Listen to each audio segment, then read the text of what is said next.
Okay, today's project is a wireless battery monitor.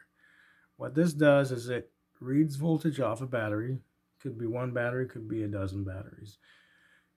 It passes that information to a web server, which then charts it. And so in my case, I have a web server that is converting it into a graph here.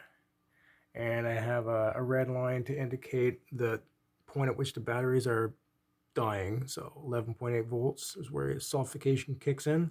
So I'm nice and stable above that. So the whole thing is running off this ESP32, which is a Wi-Fi microcontroller. It's pretty powerful.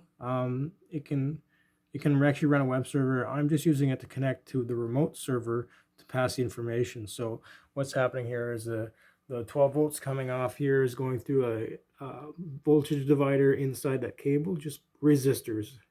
It then goes in here at 3 volts max, so it doesn't blow up the microcontroller. That information is then passed to the server, which then recalculates it back to the 12-volt range and displays it.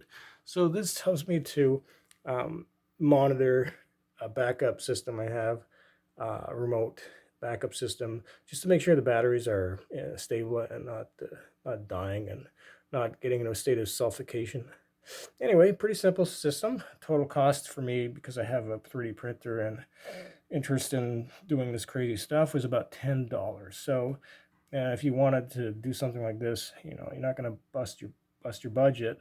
But I have to admit, it did take me about 5 hours to get this done. So it's not super easy, but it works. So that's good.